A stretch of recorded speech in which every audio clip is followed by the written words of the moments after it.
오늘 하나님께서 우리에게 주시는 말씀은 로마서 4장 1절에서 15절까지 말씀입니다. 로마서 4장 1절부터 15절까지 말씀 우리 함께 읽겠습니다. 그런즉 육신으로 우리 조상인 아브라함이 무엇을 얻었다 하리요? 만일 아브라함이 행위로서 의롭다 하심을 받았으면 자랑할 것이 있으려니와 하나님 앞에서는 없느니라. 성경이 무엇을 말하느냐? 아브라함이 하나님을 믿음에 그것이 그에게 의로 여겨진 바 되었느니라. 일하는 자에게는 그 삭시 은혜로 여겨지지 아니하고 보수로 여겨지거니와 일을 아니할지라도 경건하지 아니한 자를 의롭다 하시는 이를 믿는 자에게는 그의 믿음으로 의로 여기시나니 일한 것이 없이 하나님께 의로 여기심을 받는 사람의 복에 대하여 다윗이 말한 바 불법이 사함을 받고 죄가 가리어짐을 받는 사람들은 복이 있고 주께서 그 죄를 인정하지 아니하실 사람은 복이 있도다 함과 같으니라. 그런즉 이 복이 할례자들에게냐 혹은 무할례자에게도냐 무릇 우리가 말하기를 아브라함에게는 그 믿음이 의로 여겨졌다 하노라. 그런즉 그것이 어떻게 여겨졌느냐? 할례시냐 무할례시냐? 할례시가 아니요 무할례시니라. 그가 할례의 표를 받은 것은 무할례시의 믿음으로 된 의를 인친 것이니 이는 무할례자로서 믿는 모든 자의 조상이 되어 그들도 의로 여기심을 얻게 하려 하심이라. 또한 할례자의 조상이 되었나니 할례 받은 자뿐 아니라 우리 조상 아브라함이 무할례시에 가졌던 믿음의 자치를 따르는 자들에게도 그러하니라. 아브라함이나 그 후손에게 세상의 상속자가 되리라고 하신 언약은 율법으로 말미암는 것이 아니요 오직 믿음의 의로 말미암은 것이니라. 만일 율법에 속한 자들이 상속자이면 믿음은 헛것이 되고 약속은 파기되었느니라. 율법은 진노를 이루게 하나니 율법이 없는 곳에는 범법도 없느니라. 아멘. 로마서 4장 1절부터 15절 말씀은 앞서 말했던 로마서 3장 27절에서 31절에 대한 말씀의 예시로 제시하고 있는 것입니다. 로마서 3장 27절부터 31절 말씀을 먼저 보면 그런즉 자랑할 데가 어디냐? 있을 수가 없느니라. 무슨 법으로냐? 행위로냐? 아니라 오직 믿음의 법으로니라. 그러므로 사람이 의롭다 하심을 얻은 것은 율법의 행위에 있지 않고 믿음으로 되는 줄 우리가 인정하노라. 하나님은 다만 유대인의 하나님이시냐? 또한 이방인의 하나님은 아니시냐? 진실로 이방인의 하나님도 되시느니라. 할례자도 믿음으로 말미암아 또한 무할례자도 믿음으로 말미암아 의롭다 하실 하나님은 한 분이시니라. 그런즉 우리가 믿음으로 말미암아 율법을 파기하느냐? 그럴 수 없느니라. 도리어 율법을 굳게 세우느니라 라고 말씀하고 있는데요. 세 가지에 대해서 질문을 하고 있습니다. 첫 번째는 로마서 3장 27절부터 28절 말씀은 자랑할 데가 있느냐라고 묻고 있고 또 3장 29절부터 30절 말씀에는 그러면 이방인이 포함되는 것이냐라고 하는 것을 묻고 있고 또 3장 31절 말씀에 보면 율법의 기능에 대해 말씀하면서 믿음의 법이 율법을 무력화할 수 있느냐 이 세 가지 질문을 하고 있습니다. 그리고 오늘 읽었던 4장 1절부터 15절 말씀에 이 세 가지 질문에 대한 답을 하고 있는데요. 첫 번째 질문이 자랑할 데가 있느냐라고 했죠. 그 답에 대해서 로마서 4장 1절부터 8절은 이렇게 답을 하고 있습니다. 다시 한번 말씀을 보면 그런즉 육신으로 우리 조상인 아브라함이 무엇을 얻었다 하리요? 만일 아브라함이 행위로서 의롭다 하심을 받았으면 자랑할 것이 있으려니와 하나님 앞에서는 없느니라. 성경이 무엇을 말하느냐? 아브라함이 하나님을 믿음에 그것이 그에게 의로 여겨진 바 되었느니라.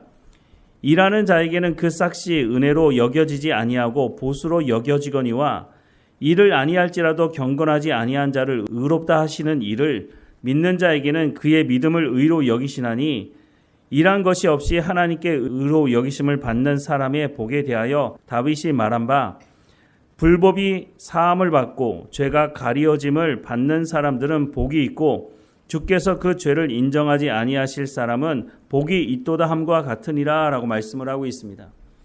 우리가 예수 그리스도의 십자가 사건을 통해서 하나님께 부름을 받고 우리가 예수 그리스도의 그 십자가 사건을 믿고 구주로 영접함으로 구원을 얻지 않았습니까?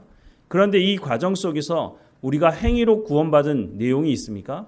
없다는 거죠. 그러니까 자랑할 데가 없다는 것입니다. 조금 전에 읽었던 2절 말씀에 보면 만일 아브라함이 행위로서 의롭다 하심을 받았다면 뭐라고 말합니까? 행위로서 구원을 받았다면 자랑할 수가 있겠죠. 그런데 행위로 구원받은 것이 아니라 오직 믿음으로 하나님의 언약의 말씀을 믿음으로 구원을 받았기 때문에 자랑할 데가 없다는 것입니다. 이 구원은 전적인 하나님의 주권 아래에서 이루어지는 것이고 하나님의 전적인 은혜로 이루어지는 것이기 때문에 우리가 자랑할 것이 없다라고 하는 것을 분명히 아브라함을 통해서 말해주고 있는 것이죠. 그러면 두 번째, 이 구원이 이방인들에게도 해당이 되느냐라고 묻고 있는데요. 그에 대한 답을 9절부터 12절에서 이렇게 말씀합니다. 그런즉 이 복이 할례자에게냐 혹은 무할례자에게도냐 무릇 우리가 말하기를 아브라함에게는 그 믿음이 의로 여겨졌다 하노라. 그런즉 그것이 어떻게 여겨졌느냐 할례시냐 무할례시냐 할례시가 아니요 무할례시니라. 그가 할례의 표를 받은 것은 무할례시의 믿음으로 된 의를 인친 것이니 이는 무할례자로서 믿는 모든 자의 조상이 되어 그들도 의로 여기심을 얻게 하려 하심이라.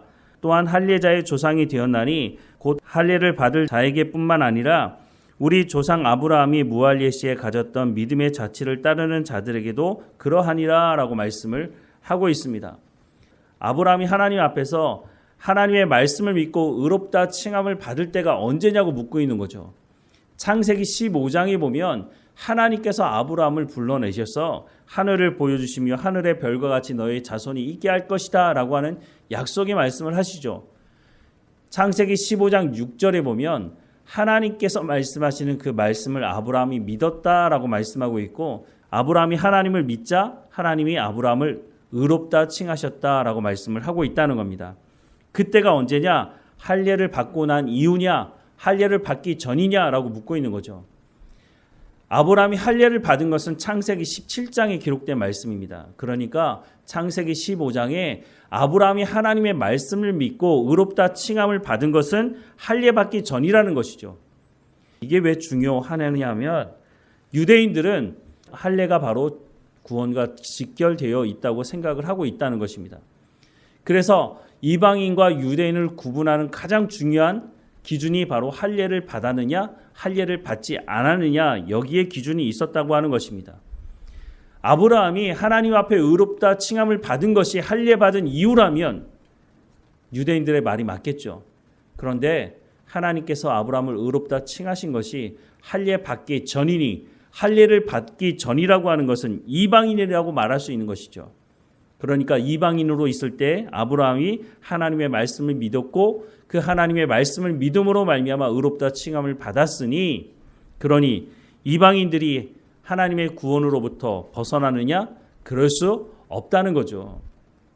그런데 이런 잘못된 선민의식을 가진 사람들의 생각이 바뀌는 것이 정말 쉽지 않았던 것 같습니다. 심지어는 예수님을 따랐던 성령의 세례를 경험했던 제자들조차도 이 잘못된 선민의식으로부터 벗어나서 이방인들에게 복음을 전하는데 꽤 오랜 시간이 걸렸다고 하는 것을 사도행전을 통해서 우리가 확인해 볼 수 있지 않습니까? 예수님께서 승천하시면서 뭐라고 말씀하십니까? 오직 성령이 너희에게 임하시면 너희가 권능을 받고 예루살렘과 온 유대와 사마리아와 땅끝까지 이르러 내 증인이 되리라 하시니라 라고 말씀하지 않았습니까? 그리고 성령이 임했지만 제자들은 예루살렘에서 벗어나서 이방인들에게 복음을 전하려고 하지 않았다는 것입니다. 스데반이 순교하고 난 이후에 어쩌면 하나님께서 강제적으로 이방인들에게 복음을 전하지 않으니까 강제적으로 이 제자들을 흩어 보내시게 된 거죠. 그리고 나서 안디옥에 이른 사람들이 하나님의 말씀을 전하는데 첫 번째 대상은 유대인들이었습니다. 그런데 그 곁에서 말씀을 들었던 헬라인들이 우리에게도 복음을 전해달라고 그래서 예수님을 믿게 됐고 예루살렘 교회가 바나바를 파송하긴 하지만 그 이후로도 여전히 유대인들이 이방인들에게 복음을 전하는 일은 꺼려했다는 것을 성경을 통해서 확인할 수가 있는 거죠. 그런데 로마서를 통해서 분명히 말씀해 주는 건 뭡니까? 하나님의 복음은 유대인들을 위해서만 존재하는 것이 아니라 모든 사람들, 예수님께서 십자가에 못 박혀 죽으신 그 핏값을 지불하신 것은 유대인들만을 위한 것이 아니라 모든 사람들을 위해서 예수님께서 십자가에서 못 박혀 죽으시고 그 피를 흘리신 것이다 라고 하는 것을 분명히 말씀해 주고 있는 것이죠. 그러면 세 번째, 믿음의 법으로 율법의 기능이 무력화되는 것이냐? 율법을 완전히 행함으로 하나님 앞에 구원받을 수 있다 말씀하시지만 로마서를 통해서 우리가 알 수 있는 것은 이 세상에 하나님의 율법을 완벽하게 지키는 사람은 아무도 없다. 그래서 의인은 없나니 하나도 없다 라고 말씀하고 있지 않습니까? 그리고 하나님께서 다른 길, 믿음의 법을 통해서 구원하는 그 길을 여셨다라고 말씀하셨으니 그러면 믿음의 법이 율법을 폐할 수 있느냐라고 묻고 있는 것이죠. 이에 대한 답을 13절에서 15절 이렇게 답을 하고 있습니다. 아브라함이나 그 후손에게 세상의 상속자가 되리라고 하신 언약은 율법으로 말미암은 것이 아니요 오직 믿음의 의로 말미암은 것이니라. 만일 율법에 속한 자들이 상속자이면 믿음은 헛것이 되고 약속은 파기되었느니라. 율법은 진노를 이루게 하나니 율법이 없는 곳에는 범법도 없느니라 라고 말씀을 합니다. 믿음의 법은 오직 믿음의 의로 말미암은 것이다 라고 소개하고 있습니다. 의가 뭡니까? 하나님께서 말씀하신 하나님의 언약의 말씀이 이루어지는 것이 바로 의라고 소개하고 있는데 하나님의 언약은 예수님께서 십자가에서 못 박혀 죽으심으로 이루어지지 않았습니까? 또한 예수님께서 십자가에 못 박혀 죽으신 그 사건을 통해서 하나님의 부르심을 받은 사람들, 그 사람들이 예수님의 십자가 사건을 믿고 예수 그리스도를 구주로 영접한 그것을 일컬어서 로마서 3장 20절에서 믿음의 법이라고 소개를 하고 있었습니다. 그래서 우리가 상속자가 될 수 있는 것은 율법에 의해서가 아니라 믿음의 법, 하나님께서 우리를 구원하시는 이 믿음의 법이라고 하는 원리를 통해서 우리가 하나님의 상속자, 하나님의 자녀가 될 수 있는 길을 열어두셨다라고 말씀을 하고 있는 거죠. 그러면 이렇게 믿음의 법으로 구원받은 사람들 생각하기에 율법은 필요 없는 거네 이렇게 생각하실지 모르지만 그렇지 않다는 것입니다. 율법의 주요 기능이 뭐라고 말합니까? 율법의 주요 기능은 죄를 지적하는 것입니다. 우리가 예수님을 영접할 때 우리가 죄인임을 인정하지 않습니까? 하나님의 말씀인 이 율법을 우리가 온전히 지키지 못하는 사람이라고 하는 죄인이라고 하는 것을 율법이 우리 가운데 지적해 주지 않았다면 우리가 어떻게 죄인이라는 것을 알 수 있겠습니까? 그러니 율법이 필요 없느냐? 필요하다는 것입니다. 그리고 로마서 8장에 가면 성령을 통해서 우리가 이제는 하나님의 말씀, 이 율법을 지킬 수 있게 되었다라고 하는 것을 말씀해 주고 있습니다. 우리의 힘과 능력, 우리의 지식으로는 율법을 온전히 지킬 수 없었지만 이제는 우리가 예수 그리스도를 영접하고 우리가 하나님의 자녀가 되므로 하나님의 자녀다운 삶을 살아가는데 그 기준이 바로 율법인데 우리의 힘과 능력으로 율법을 지킬 수 있느냐? 그럴 수 없다라고 이미 말하고 있지 않습니까? 그러면 어떻게 율법을 지키라는 거냐? 그래서 성령이 우리 가운데 임하신 것입니다. 성령을 우리 가운데 선물로 주신 이유가 바로 하나님의 율법, 하나님의 말씀을 지켜 행하며 살아갈 수 있도록 하기 위해서 성령께서 우리를 도우시고 말할 수 없는 탄식으로 우리를 인도하시고 모든 것을 합력하여 선을 이루게 하신다라고 말씀을 해주고 있다고 하는 것입니다. 로마서 말씀을 통해서 복음이 무엇인지를 우리 가운데 소개해주고 있습니다. 로마서 말씀을 통해서 우리 가운데 복음이 무엇인지를 말씀해 주실 때 그 과정을 설명하고 있다는 것을 우리가 기억해야 하는 것입니다. 복음 안에는 우리가 예수님을 믿고 하나님의 나라에 가는 것도 포함되어져 있지만 우리가 하나님 나라에 가기 전에 우리가 이 땅에서 어떻게 살아가야 하는지에 대해서도 말씀하고 있다는 것입니다. 사탄은 끊임없이 우리를 수단과 방법을 가리지 않고 우리를 유혹합니다. 우리가 복음이 무엇인지 제대로 알지 못하면 우리가 시험 들었을 때 우리의 믿음이 흔들리게 되고 교회를 떠나는 일도 벌어질 수 있다고 하는 것입니다. 그래서 로마서를 우리가 읽고 볼 수 있다는 것이 얼마나 감사한지 모릅니다. 복음이 무엇인지 우리가 어떤 과정을 통해서 구원을 받게 되는 것인지 말씀해주고 있는 이 과정들을 우리가 마음에 깊이 새겨야 하는 것이 바로 우리가 이 땅에 살아갈 때 유혹을 받지 않고 우리가 이 시대를 분별하며 살아갈 수 있는 것이 바로 이 로마서 말씀을 통해서 우리 가운데 말씀해주고 있기 때문에 우리가 로마서 말씀을 제대로 알아야 한다고 하는 것이죠. 우리가 이방인이었지만 전적인 하나님의 주권 아래 하나님의 전적인 은혜로 구원받았다고 하는 말씀을 기억해야 할 것입니다. 구약의 말씀은 그러면 필요 없느냐? 아니라고 말씀하고 있는 것이죠. 우리가 오히려 성령을 통해서 하나님의 말씀, 이 구약에 기록된 하나님의 백성으로 어떻게 살아가야 되는지를 말씀하고 있는 이 말씀을 더 온전히 붙들고 살아가야 한다라고 말씀을 하고 있는 것입니다. 그래서 우리가 구약도 알아야 되고 신약도 알아야 하는 것이죠.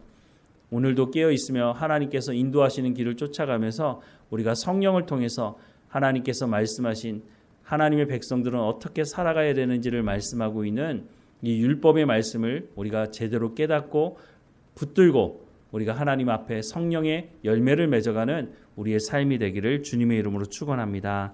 기도하겠습니다. 사랑하는 하나님, 하나님의 그 전적인 은혜로 우리를 부르시고 예수님께서 십자가에 못 박혀 죽으신 이 사건을 믿게 하시고 우리가 죄인됨을 고백하고 예수 그리스도를 구주로 영접하게 하셔서 하나님의 자녀 삼아주셔서 상속자로 삼아주셔서 하나님의 백성으로 살아가게 하신 하나님께 감사드립니다. 하나님의 약속의 말씀을 온전히 믿음으로 아브라함이 의롭다 칭함을 받았던 것처럼 오늘도 우리가 살아가는 삶의 현장에서 우리가 하나님의 말씀을 지키고 하나님의 말씀을 믿음으로 말미암아 하나님 앞에 의롭다 칭함을 받으며 그리스도의 장성한 분량까지 이르러가는 우리의 삶이 될 수 있도록 은혜를 허락해 주옵소서. 우리의 삶을 통해서 성령의 열매가 맺어지게 하시고 그 성령의 열매를 통해서 우리가 또한 복음을 증거하는 증인으로서의 삶을 살아갈 수 있도록 하나님이 인도해 주옵소서. 누군가 우리에게 복음을 전해 주었기 때문에 오늘 우리가 하나님의 말씀을 듣는 것이 아닙니까? 하나님, 우리도 누구에겐가 복음을 전하게 하시고 그 사람이 또한 나와 같이 믿음의 사람으로 살아갈 수 있도록 하나님이 인도해 주옵소서. 어느 곳에 있든지 깨어있게 하시고 하나님과 동행하게 하실 하나님 감사드리고 예수 그리스도의 이름으로 기도드립니다. 아멘.